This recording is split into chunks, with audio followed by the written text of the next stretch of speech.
right. Today we're going to do two things. First, we're going to go over a little of the new information that's coming out of the CDC today on the Delta variant. It is significant, and we want to make sure that it is transmitted to as much of the public as possible. And then we're going to announce our new winners, our next millionaire, and 5 great families that are going to have incredibly bright and free futures for at least one of their children. So some of you all are seeing information that's come out. I believe the Washington Post was able to get a hold of a confidential CDC briefing.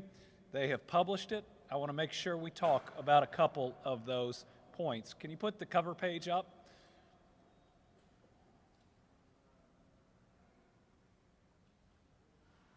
All right, so this is the slide deck that the CDC has now confirmed is theirs, and they're going to apparently publish more data on later today. There's a section on it on the Delta variant that puts in very clear terms how aggressively it spreads, even more so than I believe we thought, that it is more aggressive, and a couple of other pieces. So let's go to the next one that we pulled. All right, folks, this Delta variant is more transmissible, spreads more aggressively than the common cold, than the Spanish flu, than smallpox. That is a big deal. It is one of the most transmissible viruses that they have ever seen, significantly more so than the Alpha variant. And what this says is we can't just be normal at the moment, and this thing will spread wider and faster than anything that we have seen to date. Let's go to the next one. All right, what it's also saying is breakthrough cases. This is why we went back to masking in executive branch offices, and other people ought to as well. We know that there are a certain amount of breakthrough cases.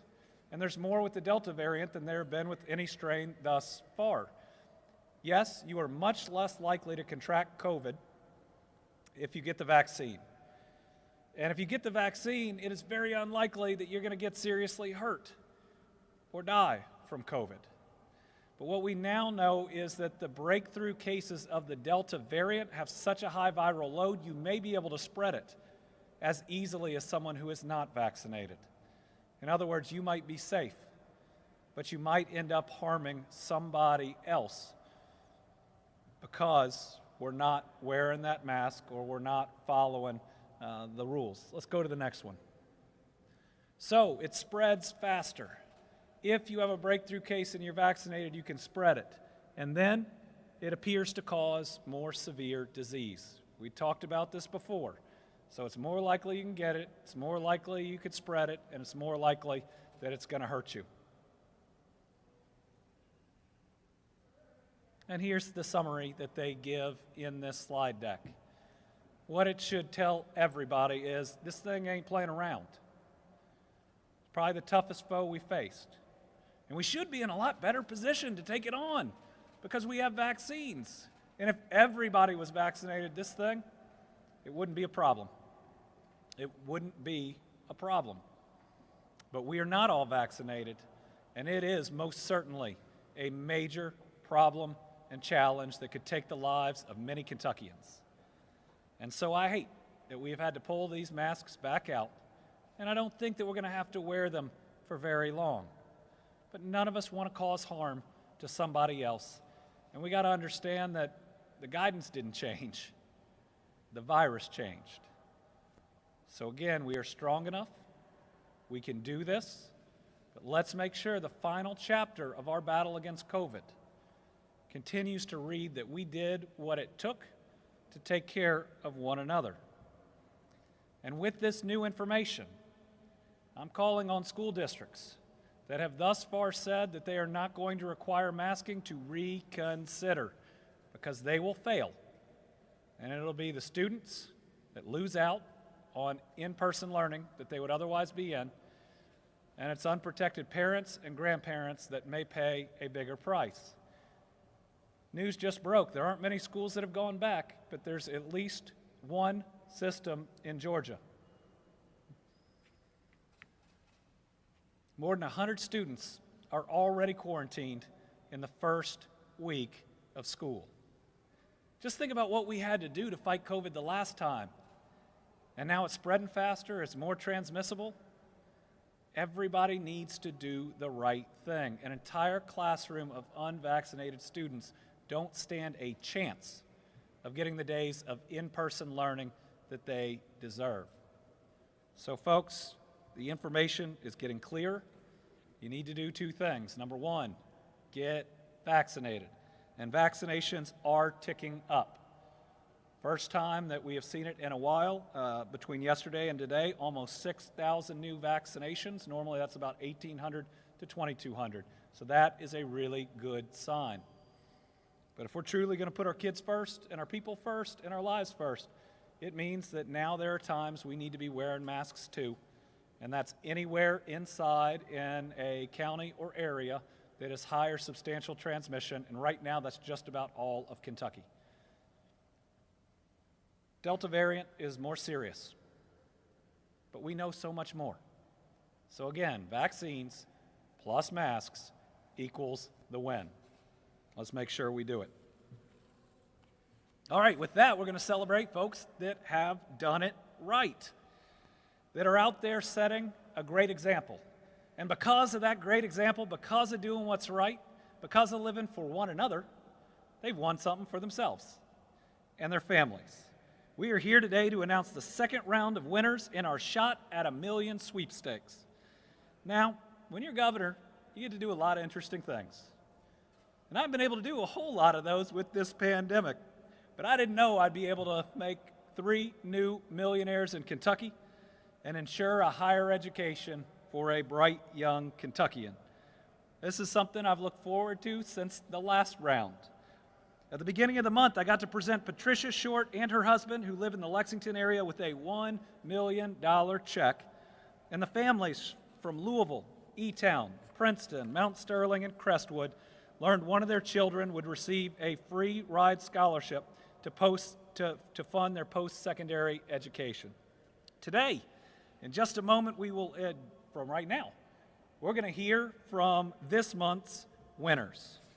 Remember, all you have to do to qualify, and we'll have one more drawing, is to protect yourself, your family, and your community by getting vaccinated. It's not just the right thing to do, it's the patriotic thing to do, because this country and this world is at war against this virus. To kick things off, we're going to introduce you to the scholarship winners, and then we are going to have our new $1 million winner. So first off is 14-year-old Shelby Anderson from Louisville. Shelby is here with her parents, Chip and Kate Anderson, sister, Georgia Anderson, who is also a winner in all of this. Shelby? Yeah. You want me to? Whatever you'd like. Hi, I'm Shelby. I'm really grateful for being able to have this scholarship, and also I encourage you to get the vaccine so we can be closer to getting back to normal. And yeah. And Yeah, congratulations.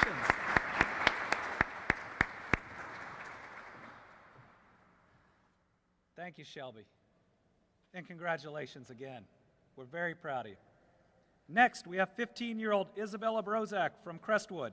Isabella is here with her parents, Kimbra and Mark Brozak, her sister, Madeline, her brother, Dane, and grandparents, Kathy and Tony Cave. Isabella? Hello, my name's Isabella, and I think it's really important to get vaccinated. It doesn't only help me, but everybody else around me, and I'm just super grateful for the scholarship. It also doesn't just help me, but my whole family. And even though I'm only a sophomore, I still have time to think about where I want to go to college in my future, but it does cover an obstacle, but thank you. All right.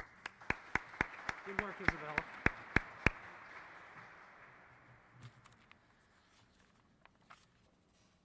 Next, we have 17-year-old Reese Johnson from Harrodsburg, who is here with her parents, Sherry and John Johnson, and her sister, Riley. Congratulations, Reese. Thank you. I just want to say a quick thank you to Governor Beshear and Lieutenant Governor Coleman and to everyone who made this possible. Thank you all so much. Should I go this way? Whichever way you want to go. This capital's yours today. All right, next we have 14-year-old TJ Green from Owenton, who is here with his mother, Thanya, his grandparents, Vicky and Melvin Green, and his aunt, Terry Arntz, uncle Travis Green, and cousin, Taylor Arntz. This is a big family celebration.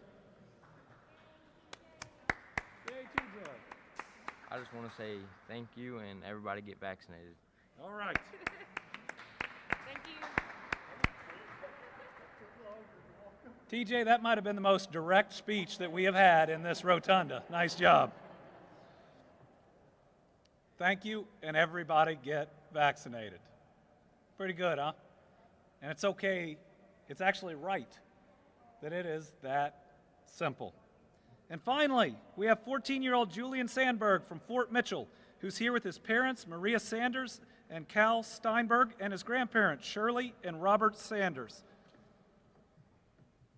I would just like to thank Governor Beshear for this crazy opportunity and my parents for getting me vaccinated. And when I got the vaccine, I did it because I just wanted my life to be normal again and I wanted to see my friends. And so the fact that I'm standing here today is just completely surreal. So. All right.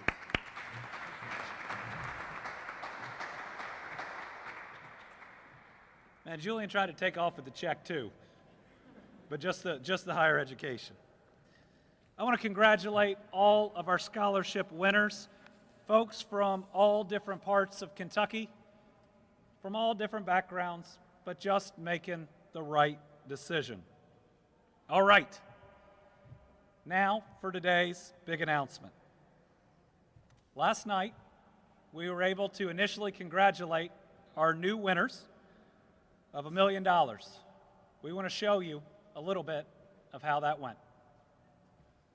Hey everybody, it's Andy. What a day. We just had the biggest jobs announcement in Western Kentucky in 25 years, and we're about to make Ginger Schultz a millionaire. This is going to be a special moment, and it's all because she did the right thing.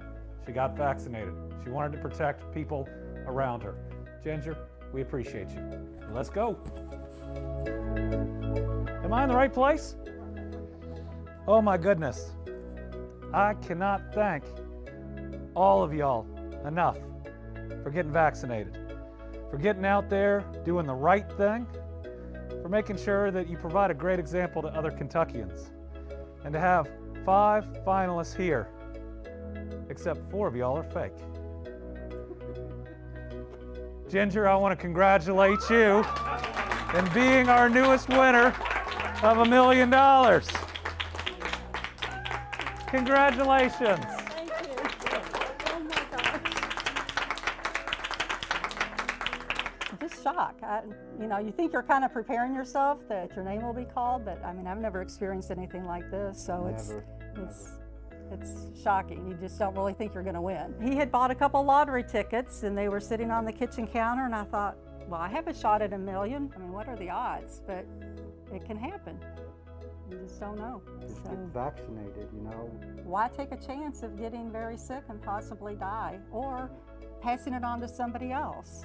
That's what my main concern was. My mom's 85 and she has breathing issues, and I was always very concerned about her getting it or passing it on to her. So we did the right thing.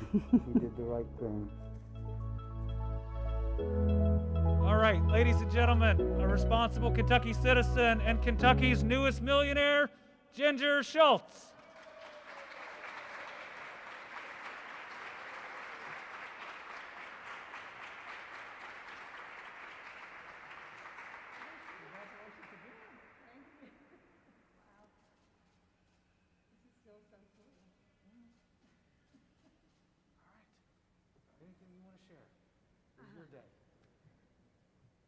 wow, this is just amazing. Yes, please, everybody, get vaccinated. Like I said, my main thing was for my mom and my husband, who both have COPD issues, and it's the right thing to do for yourself, for the people you love, the people you come in contact with. And with what's going on now with the variant, wear a mask. What does it hurt? You know, you're protecting everybody else. And also go in and register. I only registered 2 days ago. I had no inkling and no thought that I would actually win. I just thought, why not try? So please, everybody, get vaccinated. This is serious. Thank you so much. So grateful, and follow our leader. Thank you all. Okay, so you want to take a question or two? Okay. Okay. Ginger's willing to take a question or two, if you got them, and I think we've got a couple of our students who are with the variant. We're not going to do what we did last time, which are a gaggle. We don't want to ultimately create that type of exposure for anybody. So, anybody, one or two good questions for our newest millionaire? Yeah. We're from Louisville, born and raised. I've lived here all my life. When did you get the vaccine? Why? And how did you find out about this? Went to get the vaccine. I'd been, of course, watching the news, and when they opened it up to my age group, I called. A friend of mine gave me the number for the location in St. Matthews that they opened up, and it was very quick, easy. And then the shot at $1 million, I saw it on Spectrum, saw them advertising the last several days, and like I said before, he had bought a couple of the $1 million lottery tickets. I saw those lying on the counter. I thought, well, this is another shot at $1 million. Why not try it? Never dreamed I would be picked. Ginger, so you actually got the vaccine before the contest was? Yes, I got it back in April. Yes, all three of us. All right. Thank you all so much. Congratulations again. Thank you. Oh, we appreciate y'all. Yes. All right. You willing to take a couple? All right. Any questions for, thank you for being willing to be the representative for those now with a bigger, brighter future. You would say spell your name for us? My name is Reese, Reese, and Johnson, Johnsson. I'm from Harrisburg, Kentucky. Yes. Talk about when you got the vaccine, why, and what this means to you getting the scholarship. I got the vaccine a couple months before I heard about the shot at $1 million. And I got the vaccine to not only protect myself, but my loved ones and my community around me. And the vaccine to me is just a way to try and help things get back to normal and just help protect everyone around us. The shot at $1 million and this wonderful opportunity means everything to me. It gives me a chance to finally kickstart my dream of becoming a teacher and attending UK with my big sister. So it means everything to me. I think Julian's willing to answer a couple questions too. Thank you, Reese. Thank you very much. Same thing, you would just say spell your name for us, that's where you're from. My name is Julian Sandberg, and I'm from Fort Mitchell, Kentucky, about 10 minutes south of Cincinnati. And when did you get the vaccine? I got it right after school ended. I just wanted, because I was sick of having to wear masks, and I couldn't go inside, and I couldn't go inside with my friends, so I just wanted everything to be normal again. So. What does getting this scholarship mean? It means a lot, just because it's the kind of thing where we registered, and it was we talked about it for a couple days, and we just thought oh, it's so impossible, but might as well do it, and then you just forget about it, and then out of nowhere, it's just you won. Thank you. Thank you, Julian. Everybody get vaccinated. Perfect message. All right. And like normal, I have one correction and apology. It is TJ Ponder, not TJ Green, but the scholarship is still good for him. We made sure that we got the paperwork right. And I've said I'm sorry a couple times at these things, including to an individual in Lexington. But TJ, big day for him and for his family. All right, I'm willing to take any questions on this or the Delta variant or anything else you got. Have said they're not going to comply with the mandate, including the LRC, going to sticking with their. Well, it's rich that the LRC wouldn't follow the CDC guidance since House Bill 1, which they passed and they're suing to say is the law says you have to follow the CDC guidance. So I guess they'll follow their own bills they passed when they like them. But just step back. Are we willing to have enough courage to protect our people the way we should? Today we showed you the CDC's new information. This spreads so much more than the common cold, so much more than smallpox. It spreads as quickly as chickenpox, and it's more deadly than any variant we have seen thus far. Just have the courage to do the right thing. Ask your people to mask up. It's just temporary. But the one thing I want to make sure is that this doesn't feed some of the misinformation out there, that it doesn't obscure what is fact. Because what is absolute fact is the Delta variant's seriousness, and that if you are in a county where you are in the orange or the red, you absolutely need to put on your mask. And we're in one today. And so those offices saying that they're not going to encourage people to do it, they're fighting the science too. And that ends up killing other people who are out there who therefore don't believe the science, the information that's there. Phil. Can you talk a little bit about how is this a random drawing? Yes. How this is done? It is done through a number of steps, of spreadsheets, of random generation. We film the whole process so that we know that its integrity is there. Our lawyers are all there on it each time. We believe that it is as random as any drawing that's out there. So today you saw people geographically from all over the Commonwealth. And it's exciting. It's exciting that people are signing up, and we still believe, that more people have gotten vaccinated because of this, that we were able to hold steady at a time when we were seeing major declines. But it's also gotten the word out more and more and more about vaccines and why to get vaccinated.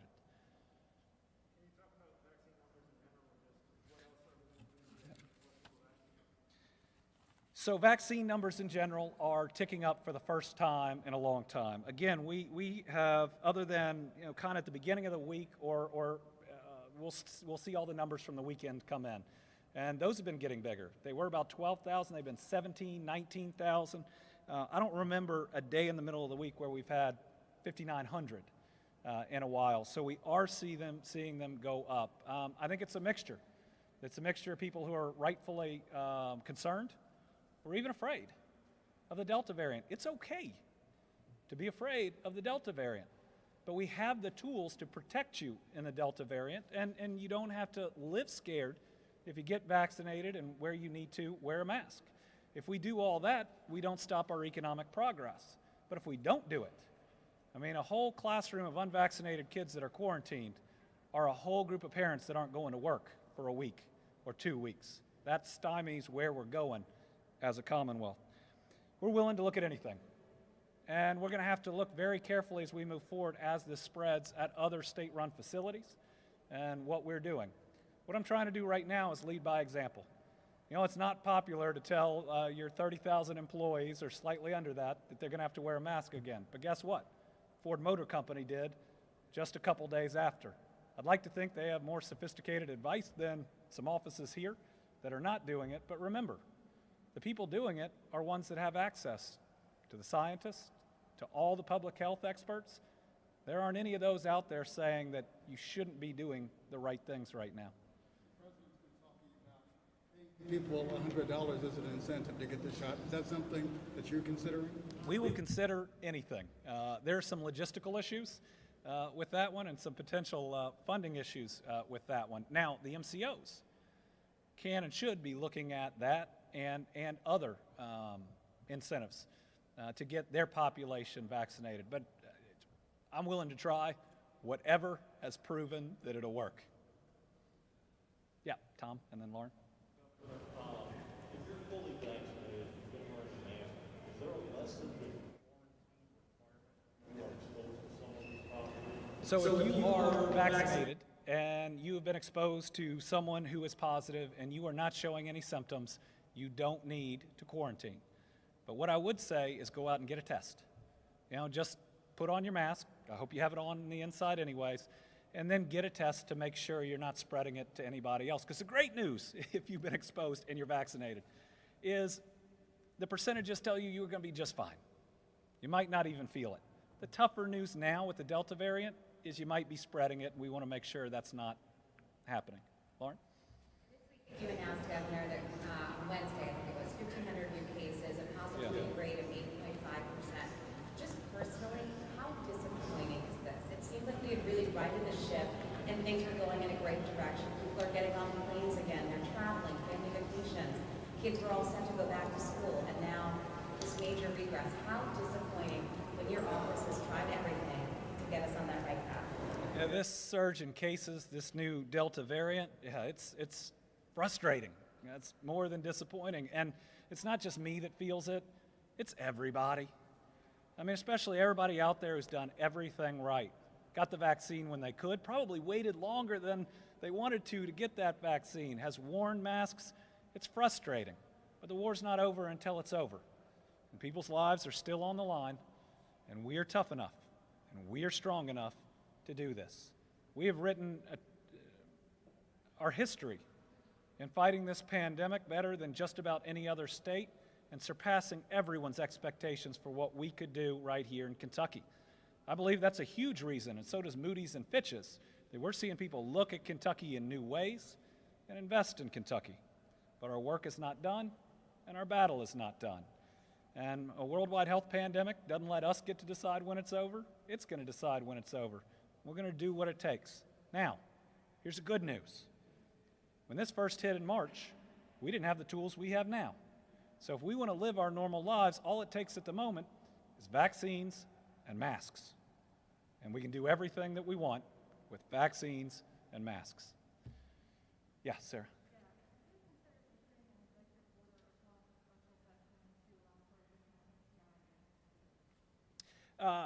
I've not been asked to consider a special session for more NTI days this year. Remember, I don't believe. I think it's fact that I do have executive authority in a state of emergency to do things like increase NTI days. And I tried to warn the General Assembly when they passed that legislation that there are lots of things that can happen where you want to use NTI days. We've had districts in the past be out for a week for flu. We have snow and other natural disasters that hit, and you can continue learning by allowing that. But we'll do whatever it takes to make sure that our schools can continue instruction. But here's the thing. If they just put in universal masking, they wouldn't need NTI days. And so it's going to be real interesting when School District X that refused to do the right thing comes asking for more NTI days when they wouldn't have needed them if they'd done the right thing. And remember, I mean, Delta variant doesn't spread differently in Georgia than it does here. And they just tried to go back to school and just had 100 quarantines. Let's wear a mask so we can do better.